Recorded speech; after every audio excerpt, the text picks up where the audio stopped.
Okay, Assalamualaikum semua. Saya Afiq daripada Yayasan Roy Faizal. Okay, kita selesai pembelian barangan di Lotus Ampang. Cuma barangan asas saja yang diperlukan seperti barang basah ayam, ikan, beras, sedikit sayuran untuk keperluan anak-anak kebajikan di Pusat Kebajikan Al-Hadid OKU Ampang ni.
Tapi dulu dia diam je, dia tak bercakap pun, tak ada apa. Semua pekerja saya cakap apa, dia tak boleh cakap. Dalam rekod dia pun cakap dia, doktor mengesahkan bisu dan pekat. And then saya jumpa dia, and then saya, hari tu lah saya bagi sentuhan, bagi apa kan, dengan izin Allah, doa apa semua. Dia boleh cakap. Mak dia datang, ada pernah sekali mak dia datang, menangis mak dia. Dia tak pernah dengar. Umur dia 25 tahun. Dan lagi satu, setiap tahun raya, kebanyakan anak-anak okey saya memang tak balik lah. Semuanya berada di sini lah. Walaupun ada keluarga. Keluarga dia orang datang. Macam ni lah. Kalau yang dia orang ada keluarga, kadang orang tanya macam ni kan, ada tak keluarga datang? Kebanyakan, bukan semua. Lepas dah hantar, selamat tinggal pergian. Bahasa yang paling halus saya boleh cakap. Bukan semua, tapi kebanyakan. Yes.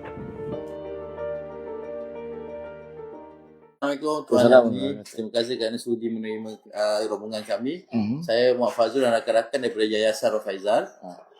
Sebelum itu boleh tak Tuan Hamdi cerita lebih lanjut mengenai organisasi Tuan dan berapa lama dah tertubuh dan segala jenis yang Tuan nak share mengenai Tuan punya Pertubuhan Kebajikan Al-Hadid.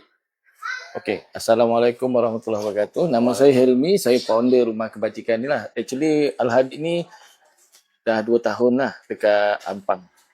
And then saya pun baru buka cawangan satu lagi, Al-Amin dekat Kelang lah. Itu menantu saya jaga. So fokus saya pada Al-Hadid adalah untuk anak-anak OKU sahaja. Dan masuk rumah saya adalah percuma, tanpa bayaran apa-apa. Syarat dia lelaki Islam ada kat OKU. Dan KPI saya daripada keluarga yang susah. Dan rumah saya berdaftar lah dengan MPAJ, Polis, Bomber dan juga JKM. Setakat yang saya ada sekarang ni, saya ada 20 orang lah anak-anak OKU saya, insyaAllah. So apa yang pihak kami perlukan, kalau ikut apa yang ikut saya punya proses lah, apa yang pihak Al-Hadid perlukan, pertama adalah keuangan lah, sebab dia lebih kepada fleksibel lah. Macam-macam kita boleh beli apa semua kan. Kemudian barang-barang keperluan, and then barang-barang harian macam sabun basuh baju, sabun basuh mandi, sabun mandi, sabun basuh lantai, yang daily use, plastik sampah. Itu saya mau pada itulah sebab hari-hari kita guna. Selain daripada itu, kita pun perlukan facilities lah, macam kipas angin kan, untuk kita letak dekat bilik dia orang untuk keselesaan dia orang, macam tu. InsyaAllah. Apakah masalah atau rintangan yang paling Tuan hadap ketika menjaga anak OKU? Setakat ini ikut pengalaman yang saya ada selama 2 tahun lah.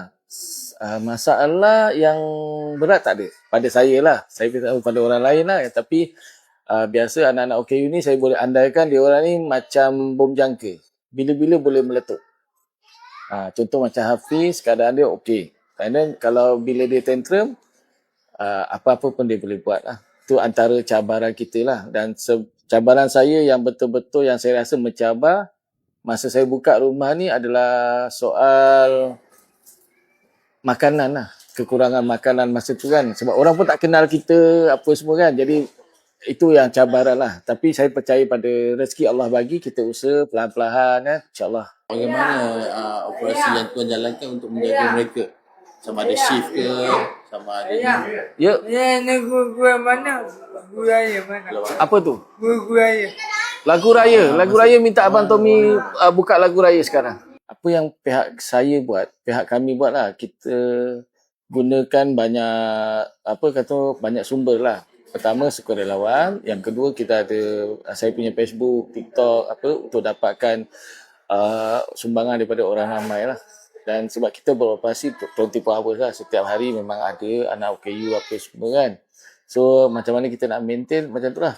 Yang macam saya cakap awal tadi, rezeki Allah bagi, kita usaha saja. Ada je orang datang, insyaAllah. So untuk kehidupan anak-anak kat sini, boleh cerita tak apa aktiviti yang diorang buat setiap hari? Apa aktiviti yang kita buat? Okey, setiap hari lepas sarapan pagi pukul 9, pukul 10 pagi, kita ada sesi belajar mewarna, melukis, menulis. Kemudian kita ada buat karaoke dekat bagi diorang enjoy, and then bagi diorang buat senaman. Saya ada mesin untuk senaman apa semua. Macam tu. Yayasan Rafaizal ni, kita tidak mengambil dana awam untuk bantu mana-mana rumah yang kita nak pergi. Kita orang totally guna profit yang kita orang jana daripada company untuk diserahkan kembali kepada masyarakat. Kami tidak akan minta mereka untuk transfer akaun kepada kami. Kami akan minta transfer direct kepada owner rumah-rumah tersebut. Okay. So, jika boleh saya minta tuan beritahu jika penonton-penonton video kami ingin hantar derma, beritahu detail mengenai tuan punya nombor akaun, bank mana, dan boleh datang ke alamat ini untuk bagi terus kepada sumbangan kepada tuan.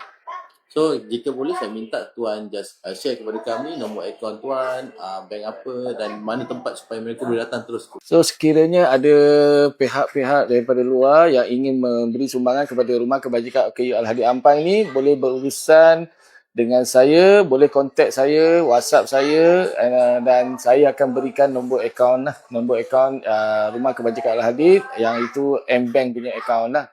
Dan setiap sumbangan pihak kami akan keluarkan risik rasmi daripada Rumah Kebajikan kita lah, insyaAllah. Dan boleh hubungi atas dekat nombor yang tertera di bawah lah, insyaAllah. Saya minta jika tuan ada kata-kata akhir ataupun harapan kepada penonton kami, jika tuan ingin memberikan kata-kata semangat kepada mereka supaya sentiasa membantu tuan in future. Okey, untuk akhir kata, pihak kami kebetulan lagi beberapa bulan untuk Ramadan. Ya, betul. So saya harap pihak luar sana boleh datang menyantuni anak-anak OKU saya. Dan saya punya target untuk Ramadan, setiap Ramadan saya punya target setiap hari ada orang impak untuk buka Ramadan. Mana menyantuni anak-anak OKU saya. Macam tahun lepas, Alhamdulillah kita dapat sebulan ada orang impak untuk buka puasa lah. So target saya tahun ni pun saya harap rakyat Malaysia yang bermurah hati boleh hantar makanan ataupun boleh datang sama-sama berbuka puasa dengan anak-anak OKU saya, insyaAllah. Okay, alhamdulillah kami dah berpeluang menyampaikan sedikit sumbangan kepada Pertubuhan Kebajikan Al-Hadid di Ampang, Selangor. Jadi, semoga bantuan ini dapat memberi manfaat dan menceriakan kehidupan mereka dan sedikit sebanyak membantu mereka menjalani kehidupan harian seperti biasa. Kami juga ingin mengajak semua yang menonton video ini untuk bersama-sama menyalurkan sumbangan kepada Pertubuhan Kebajikan ini. Kami harap semua dapat menyokong usaha murni kebajikan ini pada masa akan datang. Sekecil mana pun bantuan anda, ia mampu membawa senyuman dan harapan yang besar kepada pihak Pertubuhan Kebajikan Al-Hadid OKU di Ampang, Selangor. Jadi terima kasih kerana menjadi sebahagian daripada sumbangan kecil kami. Assalamualaikum.